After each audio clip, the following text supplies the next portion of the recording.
You have seen the real me. I love you. I try to hide myself, but it's only who I love that can see the real me. The lightning struck at exactly 2:47 a.m., and in that split second of white light, Nnenna saw her husband's reflection in the wardrobe mirror. Not the man she married, but a massive python with golden tribal markings glowing across its black scales, its ancient eyes fixed directly on her. She screamed, stumbling backward off the bed, her heart hammering so violently she thought it would burst through her rib cage. Chuka spun around from where he stood by the window, his human face twisted in horror, not at the lightning, but at her reaction. "Nnenna, wait," he started, his voice breaking, but she was already scrambling toward the bedroom door, her mind refusing to accept what her eyes had just witnessed. The man she had loved for 3 years, the billionaire who had saved a family from crushing debt, the gentle soul who held her every night, was not human. If you're wondering whether love can survive the impossible, stay with me because this story will break your heart before it heals it, and you need to hear what happens when Nnenna discovers the truth about the curse that's been hunting them both. Nnenna's hand shook as she gripped the doorknob, but before she could turn it, Chuka was there, his palm pressed against the door, keeping it shut. "Please," he whispered, and there was something in his voice she had never heard before, raw fear, desperate vulnerability, the sound of a man watching his entire world collapse. She couldn't look at him, couldn't reconcile the warm hand on the door with the creature she had seen in the mirror, her mind still replaying that image over and over like a horror film stuck on repeat. "What are you?" She managed to choke out, her back pressed against the door, as far from him as she could get in the small space.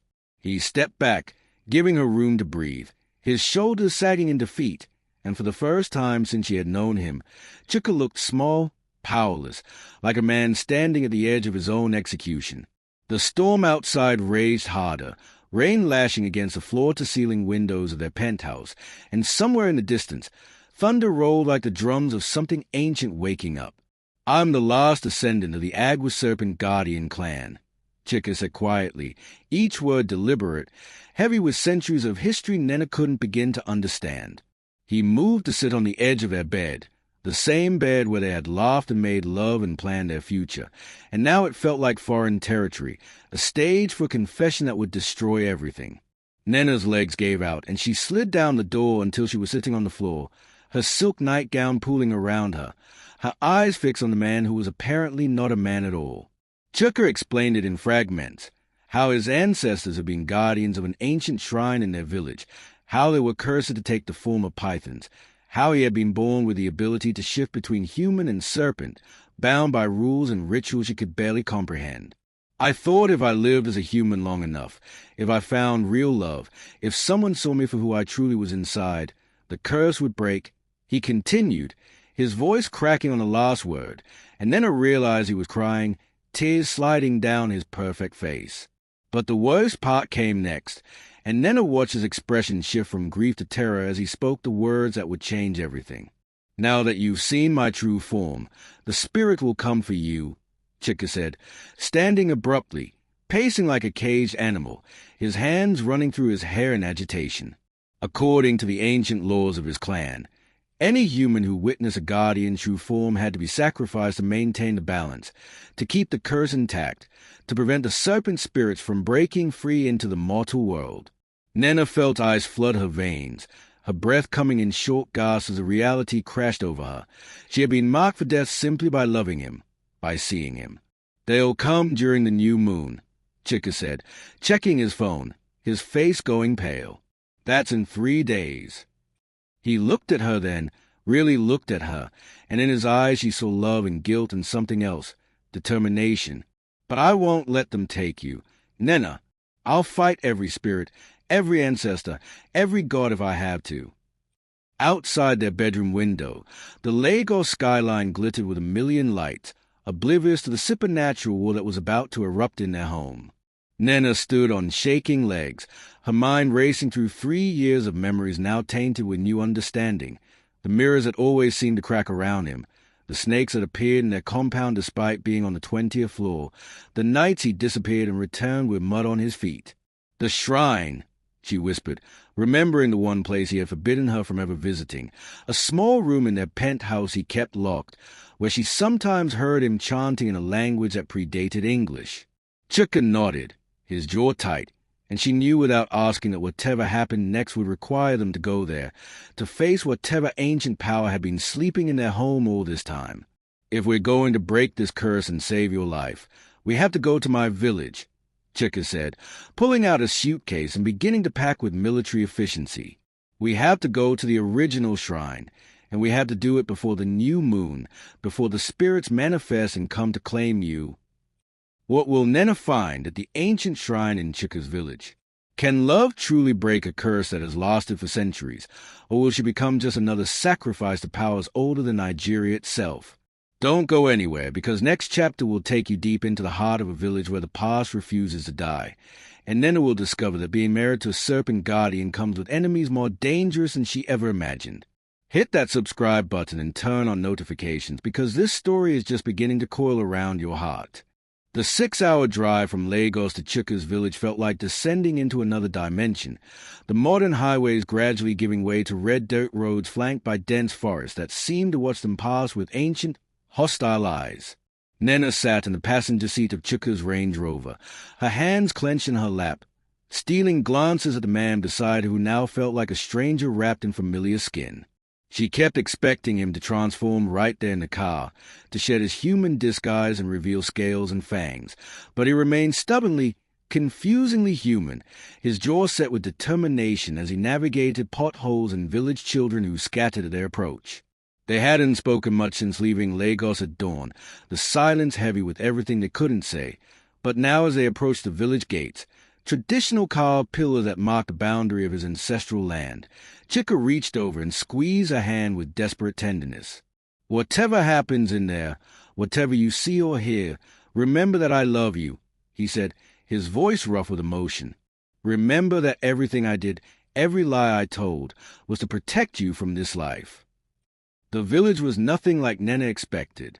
Instead of the quaint, rustic community she had imagined, she found a place suspended between worlds, where modern satellite dishes perched on thatched roofs and young people in designer clothes walked past elderly women in traditional wrappers carrying calabashes on their heads.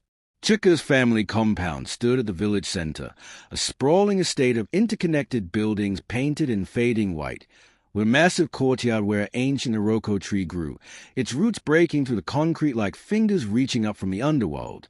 The moment they stepped out of the car, Nnenna felt it, a weight in the air, a presence that made her skin prickle with primal awareness that something here was watching, waiting, judging. An elderly woman emerged from the main house, her face a road map of wrinkles, her eyes sharp and calculating as they fixed on Nnenna. "So, you brought her," the woman said to Chuka in Igbo, though Nnenna understood perfectly, having learned his language during their courtship. "You brought the one who has seen, and now the spirits are restless. Chuka Nonso. You have doomed us all." This was Chuka's grandmother, Mama Nnukwu, the current keeper of the shrine and the one person who knew the full history of their family curse. She didn't welcome Nnenna with warmth or even basic courtesy. Instead, she circled her like a predator assessing prey, muttering under her breath in a dialect so old Nnenna couldn't follow it. Chuka stepped between them protectively, his body tense, and for the first time Nnenna saw the other side of him, not the gentle billionaire who brought her breakfast in bed, but something harder, older, a man who carried the weight of ancestral duty on his shoulders like armor. "I need to take her to the shrine, Mama," Chuka said firmly, though Nnenna could hear the child in his voice, the boy seeking permission from the ultimate authority. Mama Nnukwu laughed, a sound like dry leaves crackling, her head shaking slowly. "The shrine will not save her, foolish boy. The shrine is where she must die." She pointed a gnarled finger at Nnenna, and for a moment Nnenna could have sworn she saw something move beneath the old woman's skin, something that rippled and coiled. The spirits have already marked her. I can smell their claim on her blood. The compound began filling with people, relatives Chuka had never mentioned, villagers who seemed to materialize from the lengthening shadows, all of them staring at Nnenna with expressions ranging from pity to outright hostility. A young man about Chuka's age pushed through the crowd, his face twisted with anger, his fists clenched at his sides like he was moments away from violence. "You selfish bastard," He spat at Chuka, his English accented but clear. "You ran away to Lagos, built your empire, played human, and now you bring your drama back here to endanger all of us? Do you know what happens if the spirits are not appeased? Do you remember what they did to our Uncle Emeka when he refused to honor the covenant?" Chuka's face went hard as stone, but Nnenna saw his hands trembling, so the fear flashed across his features before he could hide it. This was his cousin Obinna. She realized, the one he had mentioned only once in 3 years, and only to say they no longer spoke. "Emeka was weak," Chuka said coldly. "I'm not. I'm going to end this curse, even if I have to burn the shrine to the ground." The words had barely left his mouth when the sky darkened impossibly fast, as if someone had drawn a curtain across the sun, plunging the compound into premature twilight. The temperature dropped so suddenly Nnenna could see her breath, and from somewhere deep in the compound, from what she assumed was the direction of the shrine, came a sound that froze her blood, a hissing so loud and multifaceted it seemed to come from everywhere at once, from the ground beneath their feet, from the air around them, from inside her own chest. Mema Nuku fell to her knees, her lips moving in rapid prayer, and one by one the other villagers followed suit, until only Nnenna, Chuka, and Obinna remained standing. "They are here," Obinna whispered, his anger replaced by pure terror. "The guardian spirits. They know you've brought her, and they are coming to collect what's owed." Chuka grabbed Nnenna's hand and ran, pulling her toward a small building at the far end of the compound, the shrine she had been forbidden to enter. Behind them, the hissing grew louder, and Nnenna risked a glance backward only to see the Iroko tree's roots beginning to move, to writhe like living serpents breaking free from the earth itself. Will Chuka and Nnenna make it to the shrine before the guardian spirits manifest fully?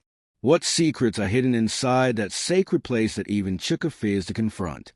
Next chapter will take you inside the shrine where gods and humans collide, where Nnenna will discover the true price of loving a serpent guardian, and where she'll have to make a choice that will determine not just a fate, but the fate of an entire lineage. Smash that like button if you're on the edge of your seat, and comment below whether you think Nnenna should fight for this love or run while she still can, because what's coming next will test everything you believe about sacrifice and destiny. The shrine was smaller than Nnenna expected, barely larger than a bedroom, but the moment Chuka pulled her inside and slammed the wooden door behind them, she understood why he had kept her away. The air itself was alive with power so intense it made her teeth ache and her vision blur at the edges. The walls were covered in ancient symbols painted in what looked disturbingly like dried blood, and in the center of the room stood an altar made of black stone, worn smooth by centuries of offerings, surrounded by dozens of clay pots that writhed with movement Nnenna didn't want to identify. Chuka pressed his back against the door as something massive slammed into it from outside, the wood cracking but holding, his eyes squeezed shut as he chanted words in an ancient language he couldn't understand. Nnenna stood frozen in the middle of the room, her heart racing so fast she felt dizzy, trying to process the fact that this was real, all of it was real, and the man she had married was currently the only thing standing between her and spirits that wanted her dead. "They can't enter the inner shrine," Chuka gasped out between chants, sweat pouring down his face from the effort of maintaining whatever barrier he was creating. "But they can wait, and eventually we'll have to come out." Nnenna's eyes adjusted to the dim light filtering through cracks in the walls, and she saw something that made her blood run cold. Photographs. Dozens of them, old and new, lining the walls behind the altar. And as she stepped closer, she realized they were all of women. Beautiful women. Smiling women. Women in wedding dresses. Women holding children. Women frozen in moments of happiness that would never come again. "Who are they?" she whispered, though part of her already knew the answer, could feel the truth settling into her bones like poison. Chuka didn't need to turn around to know what she had found. His shoulders sagging as a weight of confession pressed down on him again. "The previous wives," he said quietly, his voice barely audible over continued assault on the door. "Every generation, the guardian chooses a wife, and every generation, when she sees its true form, she must be sacrificed. My father's wife, my grandfather's wife, all the way back to the first guardian." Nnenna's hand shook as she counted the photographs, more than 20 faces staring back at her with eyes that seemed to know their fate, and she realized with sick horror that she was meant to be just another picture on this wall, another forgotten sacrifice to a curse older than memory. "You knew," Nnenna said, her voice rising from whisper to accusation, rage suddenly flooding through her fear like gasoline on fire. "You knew this entire time that marrying you was a death sentence, and you did it anyway. You courted me. You saved my family. You made me love you, and all of it was just leading to this." She grabbed one of the clay pots and hurled it at the wall, not caring when it shattered and something dark and what spilled out, not caring that Chuka flinched like she had struck him. "I trusted you. My mother trusted you. You paid for my father's surgery. You put my siblings through university. You made us believe you were our miracle, and the whole time you were just fattening me up for slaughter." Chuka's face crumpled, real anguish breaking through his controlled exterior, and when he spoke his voice was raw with pain. "I thought I could change it. I thought if I loved you enough, purely enough, if I treated you better than any of them treated their wives, the spirits would see that I had evolved beyond the curse, that love could break what violence and duty created." He turned to face her fully, letting whatever barrier he was maintaining drop for just a moment. "I was wrong. Nnenna, I was selfish and wrong, and I'm sorry." The apology should have meant something, but all Nnenna could see were those photographs, all those women who had believed in their guardians too, who had probably heard similar promises before the end came. She sank to the floor, her legs no longer able to support her weight, her mind racing through possible escapes and finding none. "There has to be another way," she said, more to herself than to Chuka, her brain refusing to accept that she had survived growing up in poverty, survived her father's near-death illness, survived every hardship life had thrown at her, only to die because she had loved the wrong man. Chuka moved away from the door, kneeling in front of her, taking her hands in his despite her attempt to pull away. "There is one way," he said slowly, carefully, like someone approaching a wild animal. "The curse can be broken if a guardian willingly gives up his human form permanently, sacrificing his own transformation to free the one who has seen him." Nnenna's eyes snapped up to meet his, hope and horror warring in her chest. "What does that mean? What happens to you?" Chuka smiled, sad and small and devastating. "It means I become what I truly am, fully serpent, forever. I lose my human consciousness, my memories, my ability to love or think or be Chuka. I become just another guardian serpent, bound to this shrine until the next generation takes my place." The pounding on the door stopped suddenly, the silence somehow more terrifying than the noise had been, and Nnenna heard Mama Nuku's voice calling from outside, clear and commanding despite her age. "Chuka Nonso, the moon is rising early tonight. The spirits grow impatient. Bring her out and let us complete the ritual with dignity, or they will tear down this shrine and take her anyway, and then we all pay the price for your defiance." Chuka stood, pulling Nnenna up with him, his grip gentle but firm. "I need you to trust me one more time," he said, his eyes searching haze desperately. "I need you to let me take you out there, to stand before the spirits and the clan, and I need you to not run, no matter what you see." Nnenna wanted to refuse, wanted to scream at him that he had used up all his trust credit, but she also knew that staying in this shrine was just delaying the inevitable. Outside, she could hear chanting beginning, multiple voices joining in an ancient rhythm that made the walls vibrate, and she understood with terrible clarity that her time for choices was running out. "If you sacrifice yourself for me, how will I live with that?" she asked, tears finally breaking free and streaming down her face. Chuka wiped them away with his thumbs, the gesture so achingly familiar it hurt. "You'll live, Nnenna. That's all I need. You'll live, and you'll remember that someone loved you enough to die so you could keep breathing." Will Chuka really sacrifice his humanity to save Nnenna, or is there a hidden secret in the shrine that could break the curse without losing him forever? What happens when Nnenna faces the guardian spirits and Chuka's clan and the ritual that has killed every wife before her? Next chapter will reveal the shocking truth about the curse's origins and show you what happens when love confronts ancient law, when a woman who was meant to be a victim decides to become a fighter instead. Don't you dare stop now. Drop a comment telling me if you'd sacrifice your humanity for love, and subscribe because the next chapter will rip your heart out before showing you what real devotion looks like.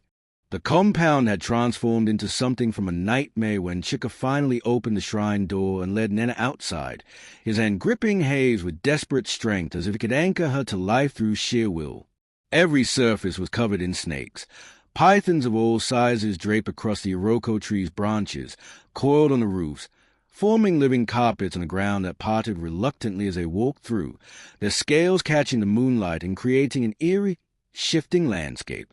The villagers stood in a circle around the altar that had been erected in the courtyard center, their faces painted with white chalk in patterns Nnenna recognized from ancient Igbo rituals, their bodies swaying to the chant that had grown louder, more insistent, more terrifying. Mama Nnukwu stood at the altar dressed in full priestess regalia, her wrapper dyed deep indigo, strings of cowrie shells crossing her chest. Her eyes rolled back in her head, showing only whites as she communed with something Nnenna couldn't see but could definitely feel. The moment they emerged, the chanting stopped, and in the sudden silence Nnenna heard what sounded like breathing, massive and multiple, as if the village itself had become a living creature watching their approach. The sacrifices come willingly, Mama Nnukwu intoned, her voice taking on a strange resonance that suggested something else was speaking through her. Let the covenant be fulfilled. Let the blood debt be paid. But Chuka didn't lead Nnenna to the altar as everyone expected. Instead, he positioned himself between her and his grandmother, his body language shifting into something Nnenna had never seen before, dangerous, primal, a warrior prepared for battle. I invoke the right of substitution, he declared in Igbo, his voice carrying across the compound with supernatural clarity. As a current guardian, I claim the ancient law, a life for a life, a form for form. I offer my permanent transformation in place of the sacrifice. A ripple of shock went through the assembled crowd, and even the snakes seemed to still, their attention focused entirely on the drama unfolding at the altar. Mama Nnukwu's eyes snapped back to normal, focusing on her grandson with something between fury and grudging respect. "You know what you're asking, boy," she said, dropping the ritualistic tone for plain speech. "You know that if you do this, there's no coming back, no magic, no love, no loophole that restores you. You become beast completely, forever," and she walks away free but alone. Chuka nodded, his jaw set, and Nnenna felt something crack in her chest, felt the magnitude of what he was offering settle over her like a weight that would never lift. "I know," he said simply. "I know, and I choose a life over mine." Nnenna couldn't stay silent any longer, couldn't let him throw himself away like this, even if the alternative was her own death. "No," she said, her voice small at first but growing stronger, pushing past Chuka to face Mama Nnukwu directly. "No, there has to be another way. These women," she gestured to the invisible photograph she knew lined the shrine walls, "they all died because they had no choice, because they were victims of a system they didn't understand. But I understand now, and I refuse to be either a victim or the reason Chuka loses himself." She turned to face the crowd, these people who had been prepared to watch her die, her fear transforming into anger that burned away everything else. "This curse exists because your ancestors made a deal with spirits, right? They agreed to give up their humanity piece by piece, generation by generation. In exchange for what? Protection? Power? Was it worth it? Is it still worth it?" She could see her words landing, see doubt flickering across some faces, especially the younger villagers who had grown up with one foot in tradition and one in the modern world. Mama Nnukwu's expression hardened, her mouth opening to shut down this rebellion.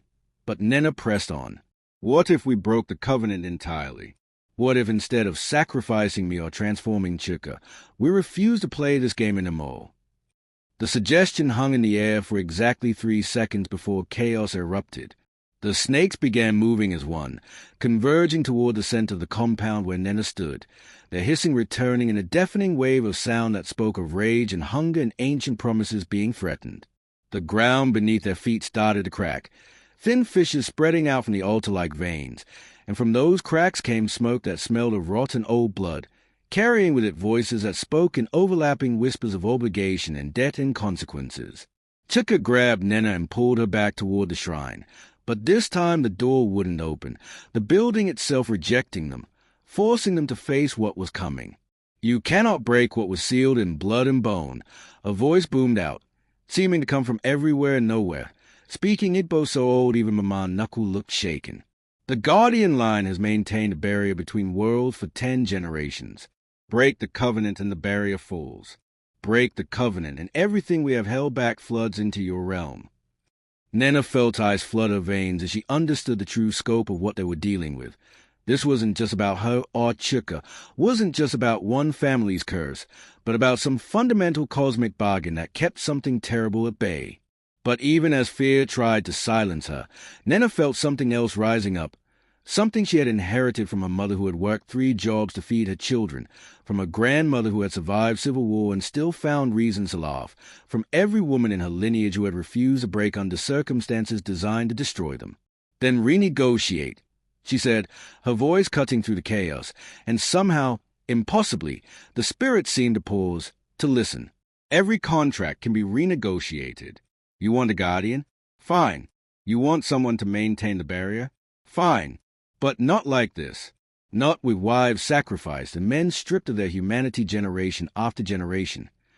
She looked at Chuka, at the man who had loved her enough to offer everything, and felt her own love crystallize into something hard and unbreakable. "I'll be the guardian," Nnenna declared, and felt the earth itself seem to hold its breath. "I'll take on the responsibility, share the burden, be part of the covenant instead of a victim of it.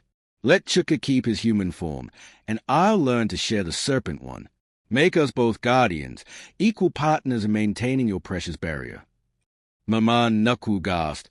The assembled villagers erupted in shouting, and Chuka stared at her like she had just volunteered to jump into fire.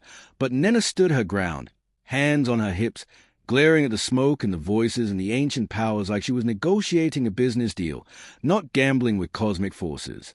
"Well," she demanded, "do we have a deal, or do we all go down together because you're too stuck in the past to accept change? What will the ancient spirits decide? Can a curse that has lasted for centuries really be transformed by one woman's audacity and love? Will Nnenna's offer be accepted, or has she just condemned herself and Chuka to something worse than death?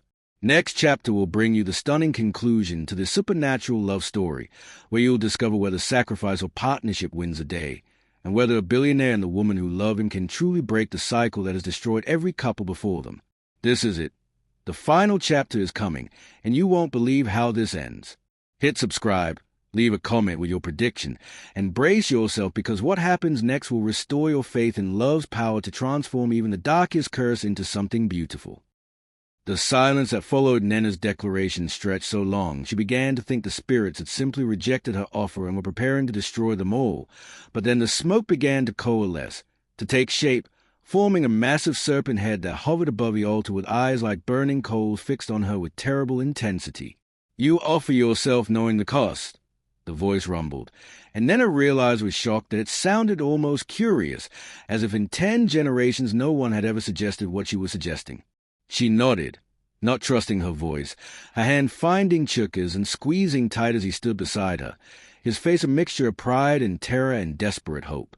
"I offer myself knowing that love isn't about one person sacrificing for another, but about 2 people choosing to carry the weight together," Nnenna said, her words coming from somewhere deeper than her conscious mind, from that place where truth lives unfiltered. "Your covenant was built on hierarchy, on dominance, on the idea that some lives matter more than others. I'm offering partnership, balance, a guardian couple instead of a guardian and his victim."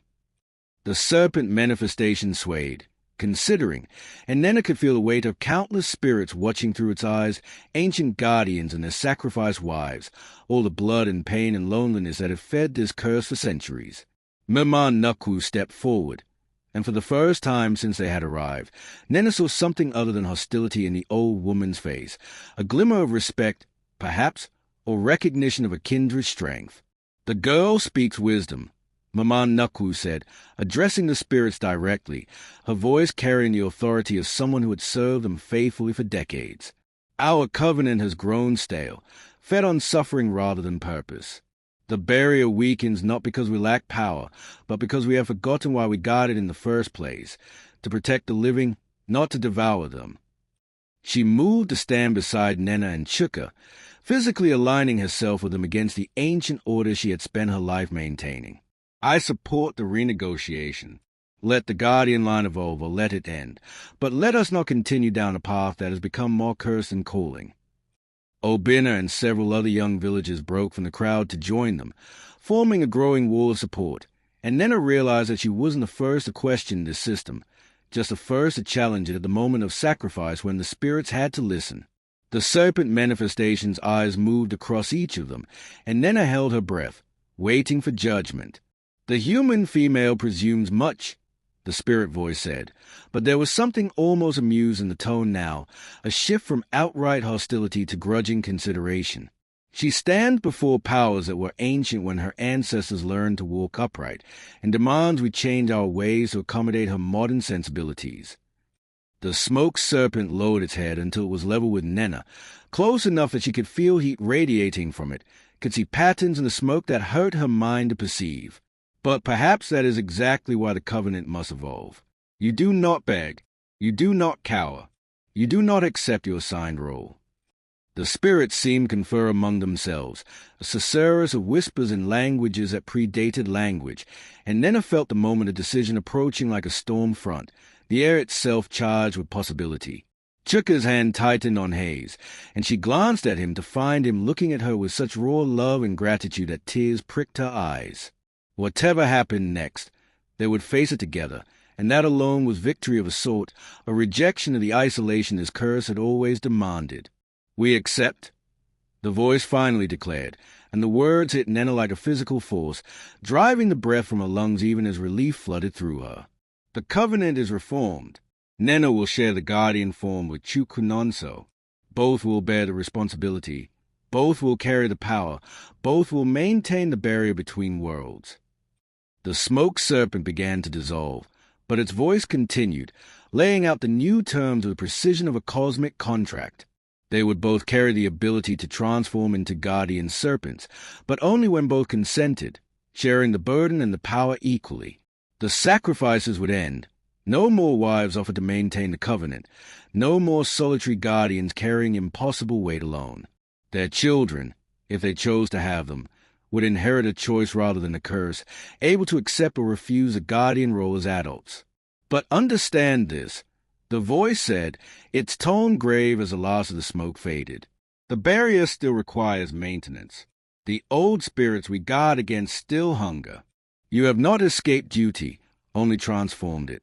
If you fail, if you break faith, the consequences fall not just on you but on all who live in the shadow of this covenant." The compound erupted in a mixture of celebration and confusion as the spirit's presence faded completely, the snakes dispersing back into the forest, the cracks in the ground sealing themselves, the oppressive weight in the air lifting like fog burned away by sunlight. Mema Nuku embraced Nnenna fiercely, whispering blessings in Igbo, her old eyes wet with tears she refused to let fall. "You have done what I could not," she said softly, "what none of us could. You have freed us all." Chuka pulled Nnenna into his arms, holding her so tightly she could barely breathe, his whole body shaking with reaction as the terror and tension of the past days finally released. Around them, the villagers began to sing, traditional songs of celebration mixed with relief, and Nnenna felt the first stirrings of something new beneath her skin. Power awakening, the covenant settling into place, the reality of what she had become beginning to manifest. She wasn't afraid. For the first time since that lightning-struck night in Lagos, she felt certain, grounded, ready to face whatever came next because she wasn't facing it alone. Chuka kissed her forehead, her cheeks, her lips, punctuating each kiss with whispered words of love and gratitude, and Nnenna let herself sink into the moment, into the victory they had won together against impossible odds. 3 months later, Nnenna stood in front of their bedroom mirror in Lagos, a new mirror, specially made to show true forms, and practiced a transformation with Chuka beside her. They had both learned to control it, to shift between human and guardian serpent at will, and though the first time had been terrifying, she had come to appreciate the beauty of her serpent form, the golden markings that complemented Chuka's, the sense of ancient strength that flowed through her scales. They took turns maintaining the barrier, visiting the shrine monthly to perform the necessary rituals, but without the shadow of sacrifice hanging over them, the duty felt more like stewardship than curse.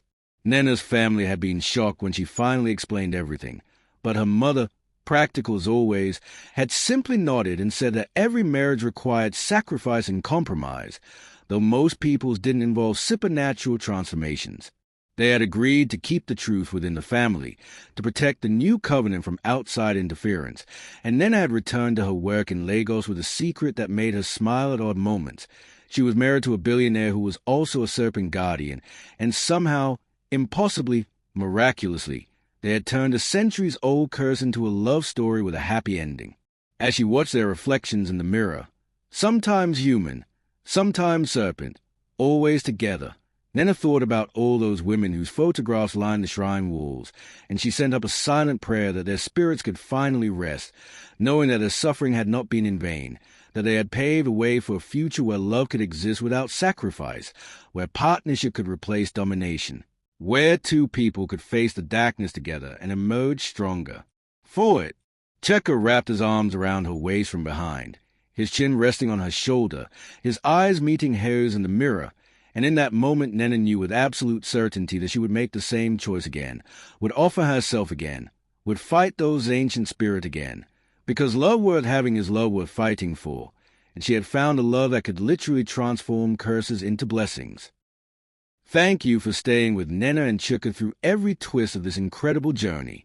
If this story moved you, if you believe in love's power to transform even the darkest circumstances, hit that subscribe button and ring the bell for more stories that will make you feel everything.